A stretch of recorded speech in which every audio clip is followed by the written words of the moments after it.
这两天国际上出了一个极具讽刺意味的奇葩景象啊！前脚印度那边的极端高温刚消停啊，后脚热浪就直接拉了个群，冲去欧洲搞集体团建了。什么英国啊、西班牙、法国、德国、意大利，直接被一锅端。连一向自诩浪漫的巴黎啊，都飙出了40度的历史最高温啊！那今年夏天，欧洲遭遇了罕见的俗称欧米伽阻塞的极端天气。尤其是法国多地啊，直接创造了1947年有气象记录以来的100年最高温记录啊！部分区域甚至飙到了44.3度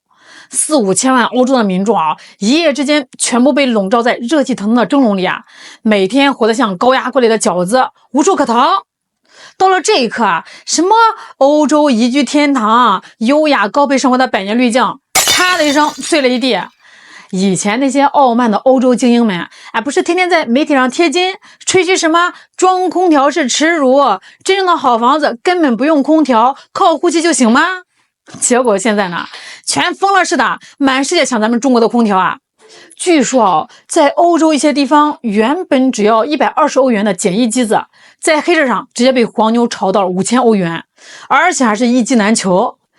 有一个奥地利的硬核博主啊，为了抢一台空调啊，拉了10个 AI 帮自己天天在网页上蹲点刷货，结果愣是连个毛都没捞着啊！那最后呢，这位老哥实在是受不了了，只能自己开车杀到了隔壁的匈牙利，是跋山涉水、翻山越岭，才抱回了一台咱们中国制造的冷气机。当他在卧室里终于吹上了21度的冷风那一刻啊，这个大老爷们儿感动的眼泪都快下来了，直接在镜头前歇斯底里的大喊了一句：“天佑美帝！”然而，在这场席卷欧洲的滚滚热浪里啊，同样失算，而且活得最憋屈的，还不是这些欧洲土著，而是前几年浩浩荡荡变卖家产移居英国的那些香港皇司们。英国同样正在遭遇热浪的疯狂侵袭。大伙儿得知道啊，传统那个英国房屋设计啊，它都是以如何保暖为唯一目标的，墙体厚，窗户小，双层保暖玻璃。到了夏天啊，这个房子它就是一个天然的聚热保温箱啊。整个英国啊，超过90%的家庭啊，根本就没有安装任何的空调设备。这一声啊，直接把英港人圈子给引爆了。大伙儿在华人论坛和社交圈里是大吐苦水啊。因为很多人刚移民过去啊，这兜里面没多少钢镚儿，只能租住在最便宜但也是最热的老旧公寓顶楼。有这个移民网民说啊，我住那个顶楼啊，夏天屋里面的温度啊，直接达到了38度，热到脑壳疼啊，弄得我下了班有家都不想回。旁边立马就有人同病相怜的哭诉，我那个工作室啊，在屋脊的下面，上次已经去到37度了。过2天，如果外面飙到39度啊，我相信我这屋里面能直接上升至42度或以上，这还让不让人活啦？还有一位大妈更绝望啊，我那个顶楼是厨房啊，热的饭都做不了，一开火整个人都要晕过去了。大伙儿瞧瞧，这就是他们哭着喊着要去的自由英灵国度。在38度的顶楼里啊，汗流浃背，热到连口热饭都吃不上，这个场面啊，真的是要多凄惨有多凄惨。那这个时候，咱们肯定有人会说了啊，这帮人是不是傻呀？热成这个样子，那自个儿花钱买个空调，找个师傅装上不就得了吗？在这叫唤啥呢？各位天真了啊！在英国，在欧洲，想要吹上冷气啊，那个难度不亚于7天取经。咱们来按计算器算一笔账啊。首先，能不能抢到空调另说，那就算你侥幸抢到了一台啊，在这个欧洲装空调啊，需要通过极其恶心的电路改造和墙体加固。因为这个欧洲的基建一塌糊涂啊，大批老式居民楼大多都是电路老化，墙体老旧。你想挂一个沉重的主机，想开个大功率电器，对不起哦，老房子的电网分分钟跳闸给你看。你得额外改造电路，加固墙体，甚至还得做极其高标准的隔音降噪处理，否则邻居分分钟报警投诉你噪音超标。那杂七杂八的房屋改造费用叠加下来啊，整套空调的落地成本轻松突破4000欧元，折合人民币也得2、3万元。大伙儿想想啊，有几个英港人现在能随随便便的甩出这2、3万的纯冤枉钱啊？更绝望的是啊，英港人大部分在当地他都是租房居住，流动性特别强，所以呢，几乎100%的英国房东啊，都在合同里明令禁止租客私自加装空调。房东心想，我这老古董建筑，你给我钻个眼儿，改个线，万一这漏电漏水的，后续的维护纠纷能把我折腾死，你赶快给我熄了吧。那就算你遇到了一个菩萨房东啊，侥幸真的同意让你装了，对不起，英国的租赁法规定，退租时你必须自费把房屋100%恢复原样，到时候你还得再花一笔天价找人把这个空调再拆下来，再把这个墙上的孔洞给补上，把改过的电路再改回去，这一来一回脱2层皮。最搞笑是什么？是他们的人工费。在中国呢，大伙买个空调几百块钱人民币包安装，师傅是上门打孔、走线、高空作业，一气呵成，2个小时就能让你吹上冷风。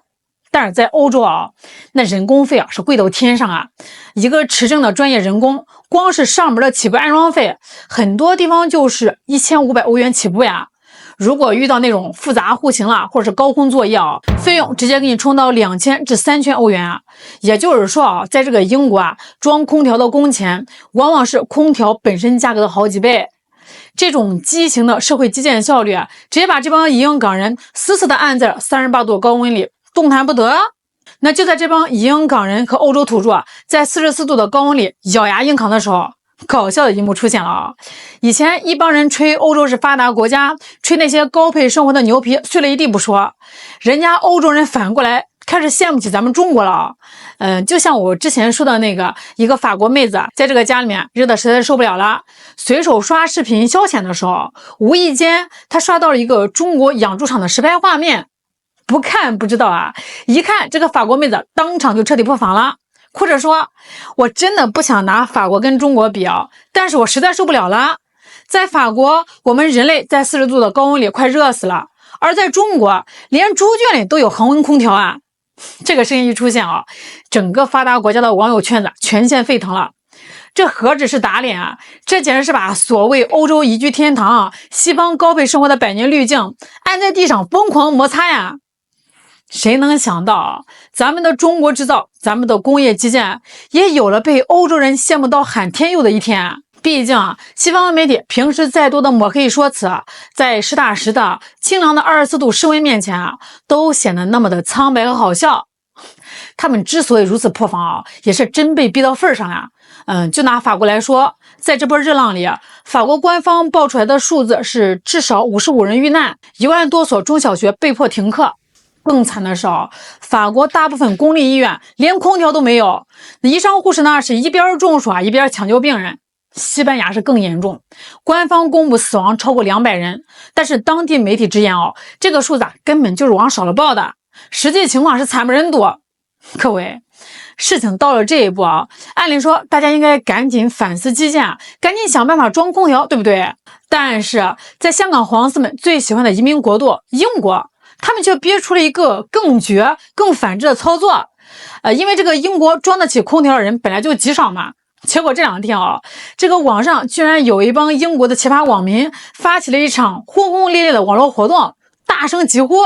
要求立法拆掉私人家里面已经安装的空调。大伙儿听听这什么清奇的脑回路啊！他们的理由是更搞笑说这个空调排出来的热风会加剧温室效应，对没装空调的邻居不公平，这属于环境不义。说白了，这就是典型的我热得像孙子一样，你凭啥在家里面吹冷风啊？大家都别装，我热谁也别想凉快，大家一起在高压锅里见上帝，这才是真正的平等。我看到这儿真是忍不住想对咱们那帮移英港人说一句哥们儿，你们可千万得顶住啊！如果你们在英国好不容易变卖家产，熬过了房东的白眼，掏空了钱包，刚刚装上那台中国空调，可千万别过2天就被这帮搞极端环保的英国奇葩邻居给大义凛然的动手拆了呀！这一波叫高高兴兴去大英，满头大汗变灾民。英国的老旧基建和反制民意则是精准折磨，他们用最残酷的室温狠狠地教了那帮崇洋媚外的移民们一个做人的道理。你以为你逃向了天堂，其实你只是自费买了一张通往中世纪大高压锅的单程票。各位，1秒钟的崇拜抵不过实打实的一度清凉啊！过去很多年，国内总有那么一波人天天拿着放大镜挑自个儿国家的毛病，把欧美不装空调吹成是亲近自然、低碳环保的贵族审美。今天老天用一场最公平的烈日，把这层虚伪的遮羞布扯得一丝不挂。真正的依据